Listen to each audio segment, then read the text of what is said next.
any of us ever know what it is to become the perfect version of ourselves. This is Decoding Superhuman with your host, Boomer Anderson.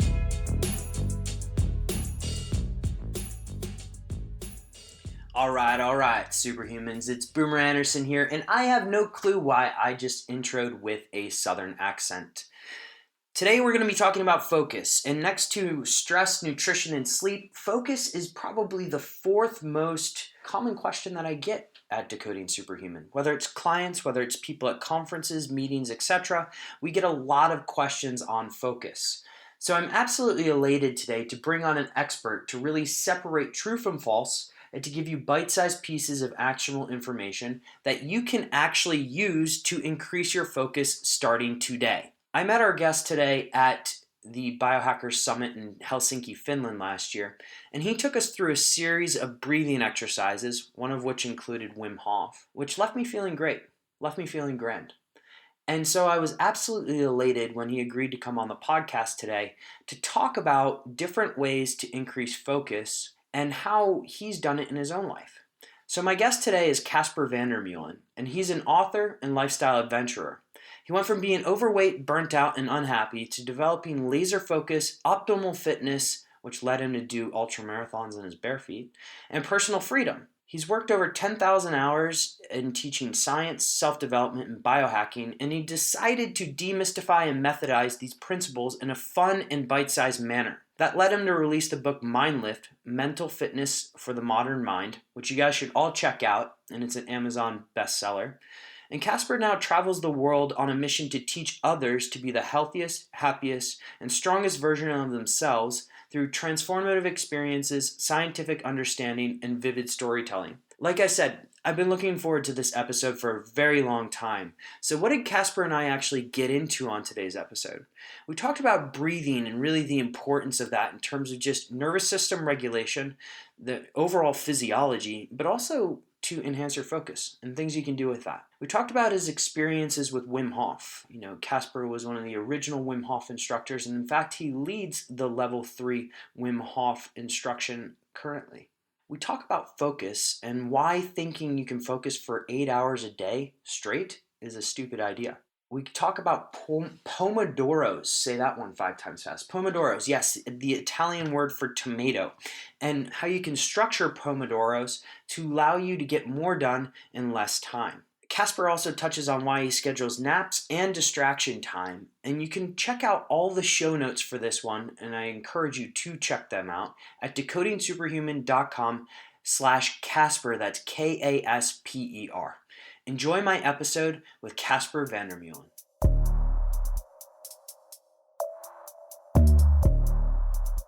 Sponsor for this episode is the ring on my finger. No, I'm not married yet, and frankly, before this ring, I hated wearing rings. But I must say, the guys at Oura have done a great job. The Oura ring allows me to track all sorts of crazy things about my sleep, including my resting heart rate, my deep sleep stages, my REM sleep, etc., etc.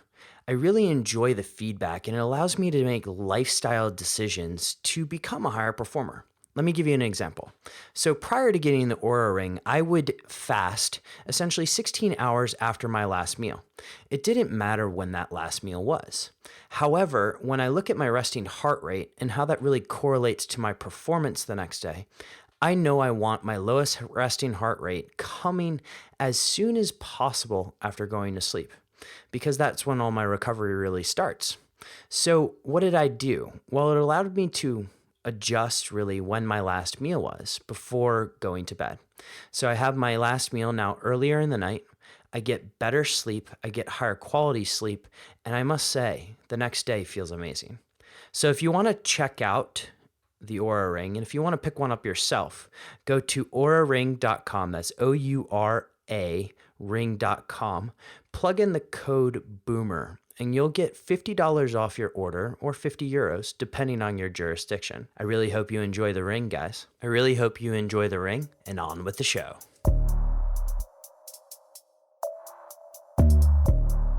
Kasper, welcome to the show. Thanks for having me. It's so good to have you on because this topic of focus is a key focus pardon the pun, of my clients and improving focus, of course. But let's kick things off with just the book Mind Lift, because I've heard you speak a couple of times about it and how you wrote it and how it's structured. But did you really write a book in 30 days? I did. And actually, I also did all the design and all the layout and all of that in the 30 days after it and getting it printed and everything. So the original run was completely self-published. I took 30 days for writing, and then I took another 30 days for getting the final edits done and getting all the layout, because I had a very specific way that I wanted the layout to be to support reading ability and focus, especially for people who don't read books, which is what I, the kind of person I used to be. Mm-hmm. And also to get all the design stuff. I just had this very clear idea, and I was like, if I can get this thing done, then I will know that I'm ready to take this out into the world. And that is mainly because I had this, let's say, disempowering pattern in my mind Mm-hmm. about not being able to focus. I was the kid that couldn't focus, couldn't sit still, stuff like that. And also I didn't do books. I didn't read.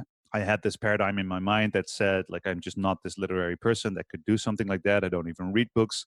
So I was out to tackle those two disempowering patterns that I was believing, these stories I was believing about who I was. And I decided to challenge them by challenging myself to write the book in 30 days. Now, to be fair, of course, a lot of the research has been done before that. I'm not sure if it's possible to do book research and write a book in 30 days, but that is because books and any content emerges from your life. So you spend a lifetime gaining experiences and learning about things, and then having that focus moment of 30 days to write it down is actually possible. Okay, so there's a number of different things I want to talk about there in terms of structure of the book, etc. But let's go first into your background, because you mentioned limiting beliefs, but also I'm curious how you found health in particular, because I've heard some stories about your background that may not suggest it was not the first path that you were on. No, this is true. It was a constant search for me. I had, health and well-being challenges from pretty early on, not because I was struck by unlucky twists of faith with health. Like some people that actually a lot of people that I meet, they get hit by a car, they get, autoimmune disease, and they go on this long search of trying to figure out what's going on. But as a kid, I was just, I had a hard time getting my mind in order. I had a lot of anxiety. I had some issues with weight. I was always kind of like the chubby kid, and I was pretty overweight at some points in my life. So it's something that has been a challenge for a long time, and always with ups and downs. But yeah, more like a thing in my own life that I had a really hard time, especially getting my habits in check, getting my behavior in check, getting my mind on a path of, well, conscious attention, being able to focus, being able to guide my own thoughts to a place of happiness and well-being. So things like anxiety and lifestyle-related health issues were always there as a kid, and then that kind of climaxed into a period of about 5 or 6 years ago when I was 80 pounds overweight. I was burnt out. I was depressed. I had this heart arrhythmia issue that I still have. It turns out it's hereditary, but it was really exacerbated by my lifestyle. Turned into more anxiety about my heart rate, and which caused my my heart rhythm to even be more messed up, which gave me more anxiety. So it was this loop. The anxious upon anxious upon anxious. Exactly, and I kept myself in this very comfortable loop that a lot of people live in, of just going to work, complaining about work, not having full energy, spending my nights whatever, binge watching shows or playing video games, getting drunk on the weekends, smoking a lot, numbing myself out with food. And this was something that was a constant for most periods of my life. At that time, when I was kind of at my worst in that sense, I was working as a science teacher in a school, and I had these kids looking up to me. And I was like, hold on, I'm an example to these kids. Like, they look up to me. I'm a role model. So that's something that made a big difference for me. And at the same time, I was working in education innovation. So I had this very strong feeling that the system of education in general is broken. And I was working in a pretty awesome school that allowed me to do a lot of experimentation, but I was just seeing a pattern that kids are disempowered in school. They have this idea that learning isn't fun, that they can't take charge of their own life. And I was really in this fight to innovate education and to change the system. And then I realized, hold on, I can't even get through a day without feeling fear and anxiety. I can't even lose weight if I want to. I can't even control my own human biological system.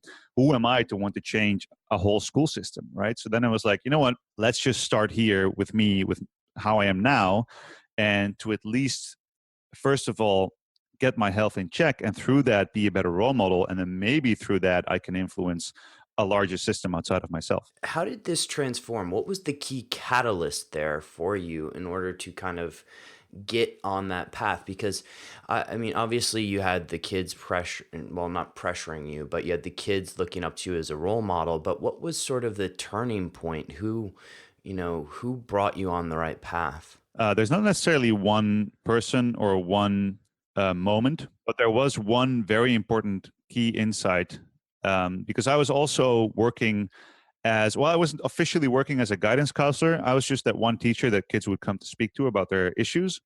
And I was finding that whatever emerged on the surface, like a learning disability, so to speak, or not being able to make friends, or whatever issues they had. A lot of times, I spoke to a lot of kids with eating disorders or with family situations that were out of balance and all of that.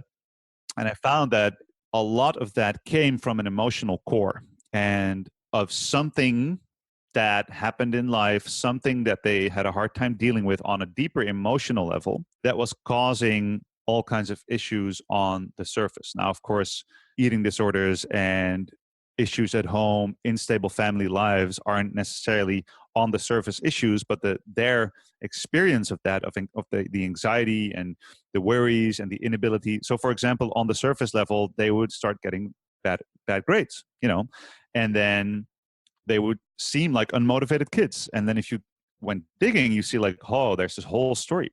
And the solution or the shift that these kids could make was always at a core, at an emotional core, at a place of, let's say, in the shadows, in the dark side, in the place where nobody would ever look.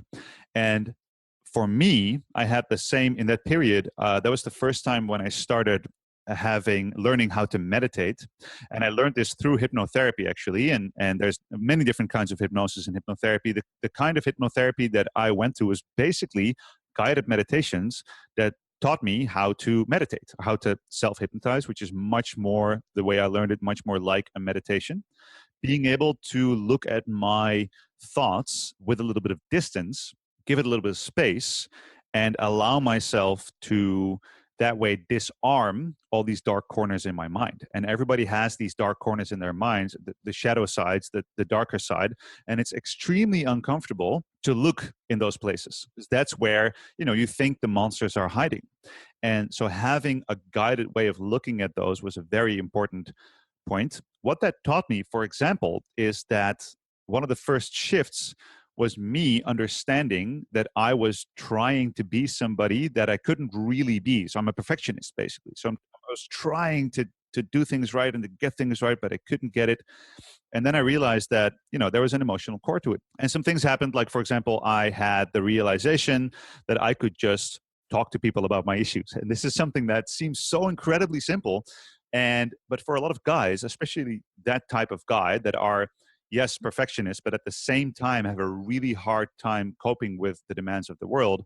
Things like video games and drugs and pornography and movies and whatever have such a high draw on your attention that it's really difficult to not do that, right? So easy to numb yourself, especially if you look at how the male brain works and how the modern world works with all these giant stimuli.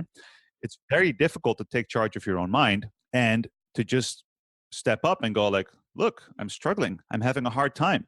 Somebody please help me. Like, this is the scariest thing for most guys. And for a lot of women too, but I mean, I speak from the experience of doing this as a guy in the modern world. And a lot of the men that come to my seminars are facing these same issues. So yeah, like for example, I talked to my dad and I had a conversation about my feelings with my dad. And I started talking to my friends about, hey, I'm not doing too well. Like these very simple things. And within a month or two, I noticed that I'd kind of effortlessly suddenly lost like 15 pounds of weight, and I was smoking less. And I was like, wait, I didn't try. Like I didn't push myself. I didn't discipline myself. I didn't force myself. I fixed something at an emotional core, relatively simple, but for me far out of the comfort zone. And then these lifestyle changes naturally flowed from it. So instead of externally trying to discipline myself, I was looking like, what is the true core of these behaviors and of how I feel, and how can I work on that so that the let's say positive lifestyle changes flow from it more naturally. This resonates quite well with me, and I know it's going to resonate quite well with the audience because there's a lot of alpha male types listening to this. And so you've addressed an emotional need at your core level, and now you're starting to make these positive lifestyle changes around probably, not smoking so much, maybe not going to Fabo, one of those type of things. But what about where does breathing come into this? Because when I've seen you speak either at Biohacker Summit or somewhere else, there's a lot of we talk a lot about breathing. And so I would love to get a little bit into sort of how you got into the breathing aspects and particularly the cold. Yes, absolutely. So when I was already pretty far ahead in my own process, I had dealt with a lot of things, and I was starting to, instead of, so actually in my book I describe this I use this model. It's a scientific model for gauging level of health outcomes. And basically you have this normality line where you are at, you're not in danger, you're okay, that you're not sick, basically. And the not sick is kind of where modern healthcare or lifestyle advice generally ends. So right, if there's something wrong with you, you get help, you recover, and then you're okay. When I was okay, I was like, well, I've been climbing and building and moving forward. Why not look ahead at what's there? What else is there? And that's when I started getting into a more of an optimization mindset, that biohacking mindset of looking at each part of my life and going, all right, so how can I optimize this? How can I change it to a level of where it's flowing from me, where I'm enjoying it, where I'm actively looking to improve myself as a mode of self-expression. When I started doing that, I was like, what can I do? Right? So what is possible? I had learned that I couldn't write a book. So that's one track that I got on. I'd learned that I am not built to run because I had a really severe, it's funny. When I was between 10 and 12 years old, I started playing basketball, getting in shape, and I got to play at a national level, which is a Dutch national level, which is nothing compared to what the level in the US is. But still, That's I was one of the better players in the country. Yeah, it was cool. And I was like on the court 20 hours a day. And I grew about 10 inches in that 1 year. And guess what? If you train 20 hours a week as a kid and you play competition and everything is about the win, then, well, you might mess up your body a little bit. But then a doctor was like, well, yeah, I guess you're just not made to run, right? He could have also said you're not made to train 20 hours a week while you're growing and going to school and all this stuff. That Anyway, probably would have been more helpful for you. Yes, probably. So I was looking at all these different things, optimizing sleep, getting into this biohacker mindset. And one of the first things I found was the Wim Hof method. And the Wim Hof method had been on my mind for a while. And interestingly, I had been interested in breathing before that, because actually I would now every now and then use a breathing exercise before a test in school. So I was working in school, and I realized that breathing techniques could calm kids down if they were having like a freak out before a test. There's simple stuff like box breathing that you can throw in, and these kids were, feeling better. It's awesome. But it didn't jump at me because I felt like this breathing stuff is kind of boring. Just sit down and focus on your breath. And I'd done a lot of breath awareness and very simple breathing techniques through meditation, but it never caught my attention because I was just like, but I was always interested in it. But it didn't jump at me like it did until I did the Wim Hof method for the first time. For anybody who's ever done the Wim Hof method breathing, you get out of it feeling like, wow, what was that? It's such an awesome experience. So I went to one of Wim's workshop, I think 4 or 5 years ago, a one-day workshop, and we did the breathing, and I was like, yes. We did the ice bath, and I was still worried about my heart because I had this arrhythmia disorder, and there's all these stories about people having heart attacks in the cold, which is actually hardly any data on. It's the first thing that people respond to when they talk about the cold. They go like, what about your heart? Now, of course, if you have a heart condition or, a pre-existing heart condition, you want to be really careful with extreme stimuli like the cold and saunas and workouts and stuff like that. But then I was like, all right, let's just, I actually checked with my doctor, and he was like, yeah, you're fine. And well, all right, let's do it.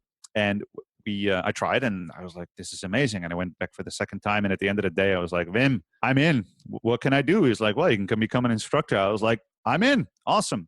And this is what I noticed, like the area of breath is becoming very popular because it's one of the overlooked lifestyle factors that not a lot of people were looking at. And there's all kinds of really cool and effective, I mean, any type of breathing practice that you consciously do is going to be good for you, is going to be effective. And there's yogic practices and there's all these different streams. But what I talk, I have this conversation a lot with other Wim Hof method instructors or enthusiasts. They go like, well, all that breathing stuff is great and it works, but Wim is the first guy who went out there and made it like this rock star thing to do. He's just such a cool character and he makes it so interesting for people. And when I got into the Wim Hof method and I started also helping them teach the other instructors from my science teacher background, and I just noticed that this whole field of breathing is so interesting and there's so much to learn. And I heard somebody say actually just last week, I can't remember who it was. I'd love to quote them, but they said the Wim Hof method is the gateway drug of breathing practice. It's absolutely true, by the way. Yeah, and it's great, and it's also, to be fair, it's the only technique that I know and I've studied. As far as I can see, everything around breathing, and I will keep doing so. And it's just the one technique that takes you through the whole spectrum of breathing practice. Intense breathing, not breathing, conscious breathing, all these different like breath holds, different mechanics, and it takes you through all of it. And in just 20 minutes, it gives you this entire workout, not just for your respiratory system, but also for your immune system, for your nervous system. And then looking back at my lifestyle changes and the times where I was feeling very suboptimal, I would have loved to have that tool earlier on, because I see so many people with anxiety, with depression, with issues, and everybody wants to go, oh, it's curing this or it's curing that. Well, we don't know that yet. It might, but the point is especially that you do it and then you feel better. So one thing that I say a lot in my courses is the way you breathe is the way you feel. And the Wim Hof method in the world of breathing is just that one technique that will give you that feeling of aware of your body, feeling more conscious in your life, feeling charged. And yeah, most breathing techniques take a while before you get that feeling. And that's why I like this one so much. Kasper, do you mind? I want to go a little bit into the physiology because of your science background and sort of what's going on during the Wim Hof method, because some people listening out there may not be familiar with it and they may not be familiar with the benefits. But I think my initial reason for reaching out to you was I used the Wim Hof method a couple of years ago when I was going through a stage of burnout. And yeah, I can't point if that was the cure, but it certainly helped me along the way. And so if you don't mind just going into some of the more nuanced aspects of it. Yeah, I could lecture about this for hours, which I do at many points.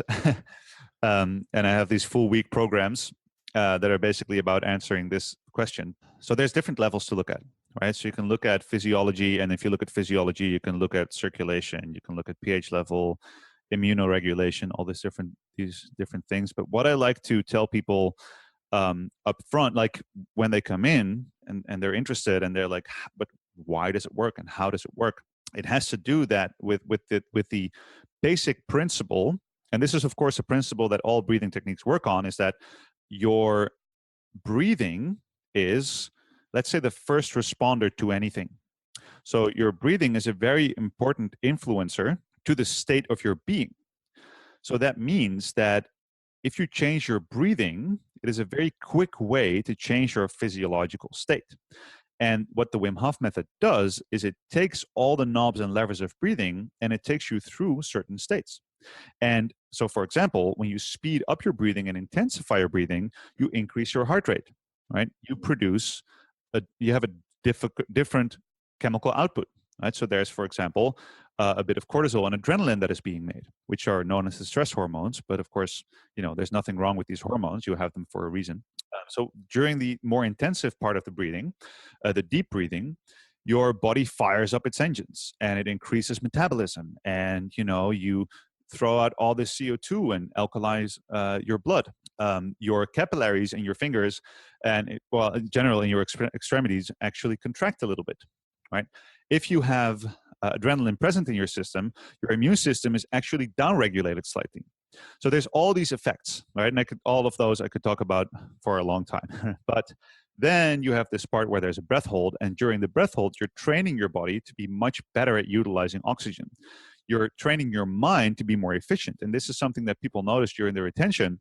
Every thought you have costs energy. So if you are worried, and if you are in your to-do list, and if you are mentally active, investing energy in things that you don't need at that moment, you will notice it by your physiological state. Because as soon as you run out of breath, your heart rate goes up and you feel a bit stressed.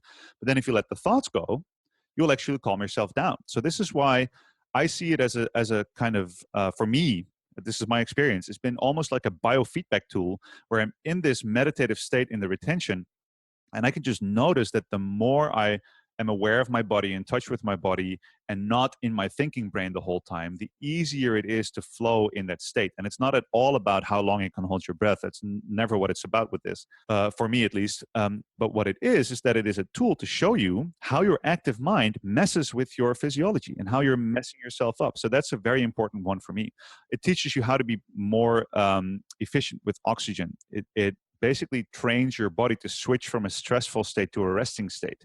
And so I could go on for hours like this, but this is the main idea is that, through contracting and relaxing those capillaries, through breathing full breaths of air, you're actually training your circulatory system, right? You're training your nervous system to activate and to relax. You are training, in a sense, or resetting, if you want to use that word. I don't like the word reset to use it too much to explain things, but it works in this sense. Your hormonal system is getting a slight reset. Your metabolism is getting a boost. Your ability to use oxygen, which is like the most important thing in the world, for you as a human to use oxygen. All this stuff is being trained and improved. And you get this great feeling in your body because it's a very strong stimulator of the vagus nerve. And the vagus nerve is such an important player in the health of your nervous system and of anything, of your ability to even regenerate. And these are all, the simpler things actually. And you could go layers and layers deeper if you look at the newer studies that have come out about the method, where it's just shown that there are parts of the brain that are being accessed of which they didn't even know they could be accessed, that there's all these applications for, pain regulation, for changing the chemical state of your brain, and it just keeps going on. It's pretty awesome. It's a pretty incredible experience for those who haven't tried it out there. I know there's an online course, but the in-person seminars are pretty incredible as well. It's all, there's a wide spectrum. There's like the big shows with Wim. They're amazing. Then there's a lot of really awesome instructors. Most of them I know fairly well. Great people who are out there to share the method. And the online program is also, it's a 10-week program, works really well. So Kasper, I want to move in just the direction of focus here. And we can either talk about how you can use Wim Hof to focus, or really what I would like to get into is more, because a lot of your efforts in Mindlift as well as other things that you do are around this topic of focus. How do you sort of shut off the world when we're in such a digitally distracted, world that we're in today? As in, like, how do you personally deal with that? And how could you apply some of these techniques like breathing in order to get into better focus states? Great question. So focus is consciously directed attention. So you have attention, you have a finite amount of it actually, because attention is like a mental currency and it costs energy to spend it. Now, attention that is spent on autopilot costs less energy, right? So if you do something completely automatically, because you've done it so many times, it is simple and it's basic to do. You just run the neural pathway and you just do what you do, right? Conscious attention takes a bit more energy, which is why it's a bit harder to acquire and to kind of like wield that sword. The issue is that most of our attention is actually spent on autopilot, which means that most of our attention goes to things that we do not consciously choose or do no longer consciously choose.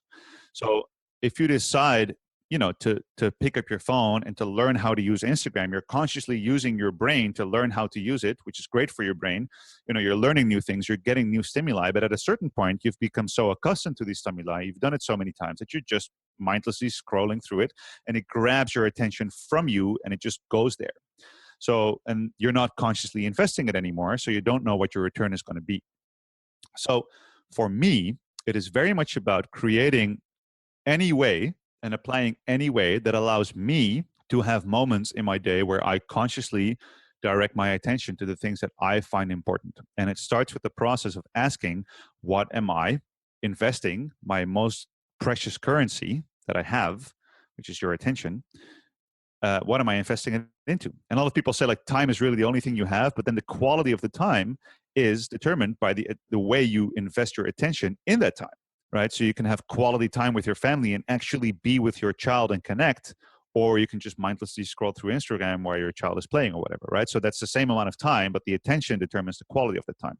So for me, on a practical level, I use different strategies. So there's on one side, I train my focus. All right, train to improve it. So, for example, breathing techniques, cold exposure, meditation, running, strength training, body work, like simple things like foam rolling, right? So, putting attention in your body in a place. Generally, keeping myself happy. Nutritional changes like choosing food that supports my ability to focus. There's supplements, there's naps. Naps are one of my favorite things to do in the world when it comes to recharging my focus. And all these different things are ways to train and support my focus. And on the training level, you look more at, really taking your attention, putting it on something and staying with it. So that's what you do, for example, during the cold. An ice bath, a cold shower is a great way to train that. When you're running, if you're running and you're blasting your headphones with music, your sports watch is telling you how fast to go, you're not really training your focus, you're training your conditioning. Running is always awesome, but if you run mindfully and you are aware of your body, you're scanning your body, you're looking into your surroundings. I run on bare feet, so I have to be present in the moment, because if my mind wanders, I might step in something. It's things like that that train my focus. So focus is a mental muscle and you can train it. On the other hand, you have support. And so nutrition, for example, one of the big game changers for me to be focused and clear of mind, to get out of brain fog. Brain fog has been like a massive thing for me in my life, is intermittent fasting, for example. So if I want to focus, I don't eat, and then I'm burning fat, and I'm actually more in a slightly sympathetic state where I could get the focus or get the flow state. So I have built a life where I know when I'm going to be able to focus and when not. And that, I think, is a massive key factor at the core philosophy of learning how to focus, is that it's yin yang. You can't contract if you can't relax, right? You can't activate if you can't deactivate. So you can't focus if you can't distract. So the one creates the other. The light creates the dark. The problem is that we want our focus to be completely conscious, we want to be completely in control of our focus, to be able to gain that state and to hold on to it. But to do that, we have to also take control over our distractions.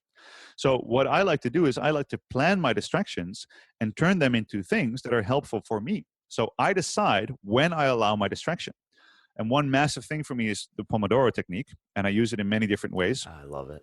And it's basically, so I like to, and I elaborate on that, on the Pomodoro Technique. Of course, Pomodoro Technique is just a timer in the shape of a tomato, and you use it, you set it for 20 minutes.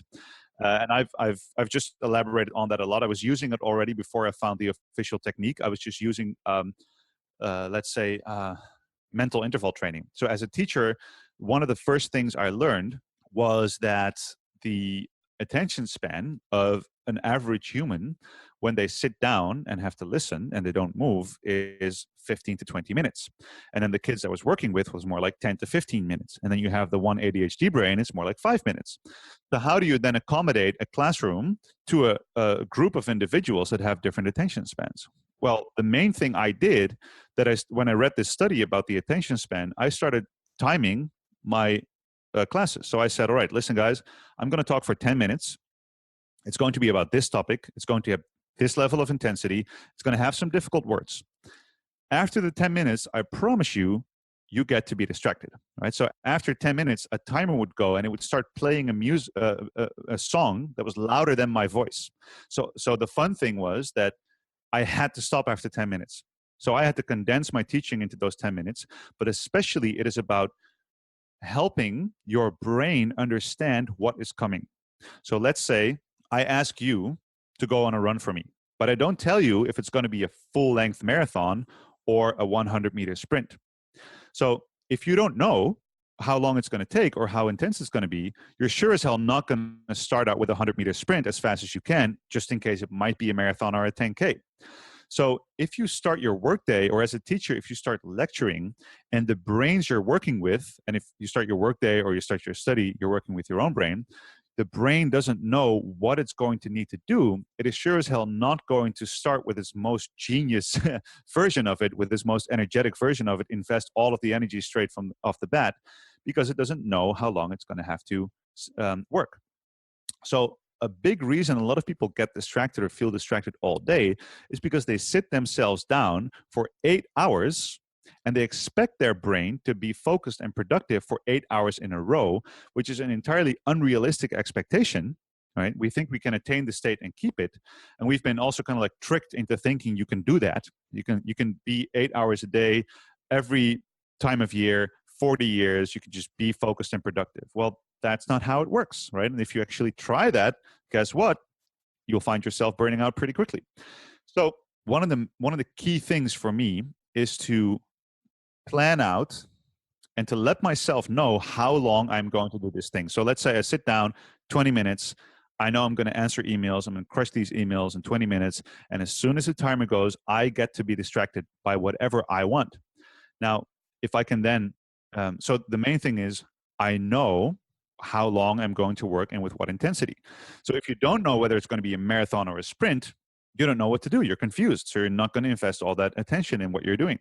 But if then I say like, okay, we're going for a 5K run at, an 80% intensity pace, then you're like, all right, cool. I know my pace. I know how I'm going to breathe. I know I'm going to run. I know I'm going to make it. And then I get a break. Let's do it. And then suddenly you can optimally invest that attention, that energy into that frame of time over that distance. And if you do the exact same thing with your brain, you'll find yourself being way more focused, getting more work done, and having more breaks. And if you look around my room now, there's a massive whiteboard on the wall that I have a bunch of interesting stuff on that I want to think about. So if I'm working in my house, which I do, and I look around the room, the distraction is some of my own ideas, right? So instead of going, oh, I can't do it anymore, I'm distracted, I just go to my whiteboard and elaborate on the ideas, or I draw. I have a guitar right here. I have a drum in the corner. So these are all things that support and actually I have a frozen Elsa and a frozen balloon over here because I have a little daughter and there's unicorns everywhere. So the things that distract me are things that are helpful for supporting my focus. Because if you spend 5 minutes playing guitar or throwing some juggling balls around, you're going to be way better at getting back into your focus interval, so to speak, than when you're just scrolling through your phone while you're sitting at your laptop. And so one rule is that I get to be distracted, but if I am distracted, I will stand up and walk away from my work area. So I don't associate in my brain the distraction with the work area. Okay. That was a lot. This is a lot, Kasper. And I want to kind of break it down for people because thank you for going through it. But just to make it a little bit less intimidating for people, some of the things that you mentioned, breathing techniques, food changes, cold showers, etc., intermittent fasting. If we layer all of these in at once in the average day, unless you've done it for a longer period of time, it could take a lot out of your day. And for an average, well, let's say a time-constrained high performer, what do you say to them in terms of the most bang for their buck? What would be like a minimum effective dose for the average person? Well, I hardly ever give tips on the level of what, but more on the how and why. So what I like to do is tell people, for 30 days, just change one thing. Apply that and see how it works for you. So for example, skipping breakfast. Do that for 30 days and see how it influences your ability to focus in your mornings. If you notice it adds 30 minutes of focused attention to your morning, that's a massive win. Especially if you're a time-constrained high performer. That's a group that I work a lot with on like personal coaching and stuff like that. And half an hour of extra focus a day, if you calculate that into hours and money for hours, that's huge, right? Even 15 minutes would be great. Or I tell them, for example, just really practical things, like see how you feel when you skip breakfast. Another thing is, your 4 o'clock, 5 o'clock pick me up. like your double espresso, your power bar, your energy drink, your fast sugars. What you're doing there is your system that activates you, your sympathetic system, will be overworked, which is why you get tired and you lose focus. So then we try to jolt that system by inputting more energy and more stimulants. What you can also do is replace your 4 o'clock, 5 o'clock, whatever that dip moment is for you, the coffee, the sugar, the whatever, replace it for a nap or a 5-minute breathing technique or a 5-minute meditation. Like if you can't take a nap in your office, hide in the toilet, do a breathing. Well, don't do breathing techniques in the toilet, by the way. That might lead to a bad experience, but a meditation or whatever, right? Go for a walk. Very simple things. Like allow yourself to calm down and then reactivate. These things are major. But the whole idea is, right, you take a period, an overseeable period of 30 days, and you put in the effort on a daily basis, which might be like, I don't do every day. Daily, look, if I do it 5 times in a week, I'm pretty proud of myself. I change the one tiny thing, the low-hanging fruit, and see how it improves my ability to focus. And then you can take that to anything you like. And whatever works for you after the 30 days, because it works for you, it'll be effortless to keep it. And then you go on to the next thing. So, try to skip breakfast. Try to replace your double espresso in the afternoon with a breathing technique. Take a cold shower in the morning after you're done having a warm shower, because then you have to focus on your breathing and bring it to your body. Go for a 20-minute run in the morning, and then you can make a very easy schedule for yourself where you go, all right, so I can do this task for an hour, at 100%. Awesome. Then I start to get tired. If I go for another hour at 50%, I might over exceed my capacity so much that I'm done for the rest of the day. But if I take a 20-minute break, and in that break, I take a little walk, I have a drink of water, I get a nice good coffee, then I can probably do another hour of that high quality work. So what you're basically doing is you're creating programming for yourself. So for any activity, there is a level of intensity, there is an amount of attention, there is an amount of time that you can keep doing it. So that's why I say work like an athlete, right? So if I would, and actually I've opened a gym last year in my hometown here, Utrecht, and if we work on programming, and any athlete knows this, right? If you do high intensity or high reps, you might not want to do that for a very long time. So ask yourself, what type of work do you do? Do you have a marathon style type of work? Do you sit down and program for 8 hours? Or do you have really intense bursts of, for example, trading moments and then moments of nothing? So you basically go and you sit down and you make programming for yourself. If you would consider your focus as a mental muscle, ask yourself, how long can I contract that muscle? And how long do I need to relax it before I can contract it again? This is exactly what you do if you're like, let's say you're doing a bicep curl. And all right, at this weight, I can do 15 reps. And if then I take 2 minutes rest, I can do another 15 reps.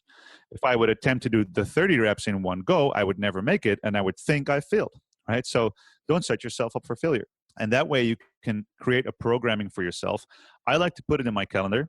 So if I know like, all right, tomorrow I have like 30 emails to answer, I have 2 interviews, and I have this writing task that I need to do. All right, email answering is generally, people, if you've emailed me, I don't think it's mindless, but it's more mindless work in a sense. Most emails are mindless work. Not the email you sent me, listener. But in comparison to writing a part of my book or writing a blog post, it doesn't require as much creativity, right? So I have productivity work, I have creativity work, I have an interview. Well, I know if I have the interview, after the interview, I'm going to be super inspired to write an article.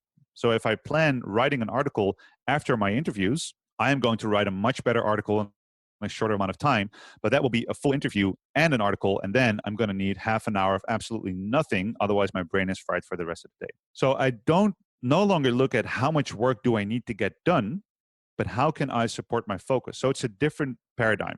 Instead of saying, how far can I run tomorrow? You're saying, how can I run better tomorrow? And that's a bit of the paradigm shift. I hope that was practical enough. Giving a personal example makes it really relatable to people. So, Kasper, thank you so much for that. This is all just absolute audio gold. So thank you so much. Couple final questions before we wrap up here, if you don't mind. But the questions I get to ask everybody, and everybody always seems to have a different answer. What is health to you? Health is the ability to flexibly respond to whatever life asks from you. It's a great answer. And to add to that, what is health not? Just to add to it, the contrast is it is not a definite state that you can attain. And once you attain it, you keep it. It is about moving in between the states.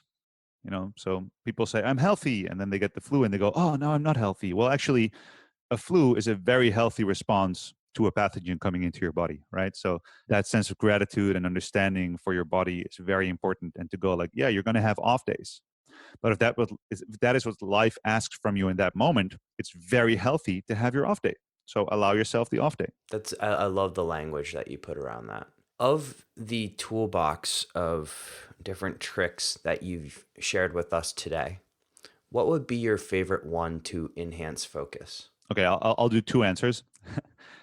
Because if it's just about productivity, supporting your brain with timed intervals is probably the best one. If it is about generally training the muscle of focus, I would say just for the easiest, lowest hanging fruit, quickest results, it is cold shower because it trains everything. And actually, if you go to wimhofmethod.com, there's like this 20-day cold shower challenge, and you have this little calendar and you can mark it off and progress. So you feel like you're actually following a schedule instead of just being crazy and torturing yourself in the morning. It's helpful. Excellent. Favorite book on high performance? Oh, that is difficult because that always changes with whatever I'm reading at the moment. I have to say the most influential one starting out that I go back to very often is The 7 Habits of Highly Effective People. Just straight up classic. Kasper, I know you're releasing a new course soon, in English at least. I know it's out in Dutch. Do you mind sharing a little bit about that as well as where people can find out more about you if they want to learn more? Absolutely. So if you go to mindlift.com, by the time this episode released, it will have the 30-day focus boost, which is an online program that I made, which is a very simple, it's 10 videos. So every 3 days you get an email and it says, hey, there's a new video. And basically all of the stuff that I've talked about is cut up into 10 5-minute videos that allow you to find your best way to improve your focus. And the idea is that it's not a bunch of content and then you just go and try to apply it. It is built to be an experience where you start at day one. And actually, you could take like 2 or 3 months to finish it, doesn't matter. But the point is that it is basically taking your mental muscle of focus and then looking at all the different ways that you can support it, that you can train it, and that you can apply it. So it starts with just understanding what it is, then going, all right, so where am I? How do I respond to my external world? How do I respond to my social environment? Which of the things of the people of the whatever in my life are taking most of my attention? And so it's about taking away unwanted stimuli, then internally training the mental muscle through, very simple meditation techniques that you do throughout your day. And then at the end, it's very much about building a system to support your focus. So basically all the stuff around focus that I've talked about on a practical level, productivity, conscious awareness, these things, I put it in a sweet and short 30-day course to make it as available for everybody as possible. And then, of course, in my book, I have written about this topic a lot. But most people, after writing a book, they have a bit of a harder time implementing those practices into their life. So, like, how does it work for me? How long will I work on this? When will I have it? And that is why, basically on popular demand, I decided to make a program that supports the book in a way, but you can also do it standalone. It doesn't really matter. And just go through it and in 30 days, see an active increase in your focus that you can actually experience right away. And we'll link to both in the show notes. But Kasper, on social media, where can people get a hold of you? So the most fun place to find me is my Instagram profile. That's where I'm most active, where I engage the most. And it's at Kasper's Focus, KaspersFocus. So yeah, follow me on Instagram and you won't be disappointed. Hopefully. Kasper, this has been absolutely a blast for me. I've learned a lot, and I know I'm going to start scheduling my time a lot better to work out that focus muscle. So thank you so much for taking the time today. I really appreciate you being here. It was a massive pleasure, man. Thank you so much. Thank you. And to all the superhumans listening out there, have an absolutely great day. Superhumans, before you go, can I ask 2 favors? Did you enjoy that episode? If so, can you send me an email at podcast@decodingsuperhuman.com? Provide any feedback, positive or negative. I would love to hear from you. And for those of you who have really taken advantage of that, you know I respond to each email. Secondly, if you did enjoy the episode, can you head on over to iTunes, SoundCloud, Spotify, Stitcher, any one of your favorite podcast listening platforms, and give Decoding Superhuman a 5-star rating. It would really be appreciated.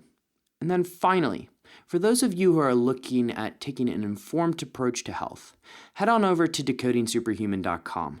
Check out what we have going on over there, and if you want to schedule a free 15-minute discovery call with me, you're going to have that option.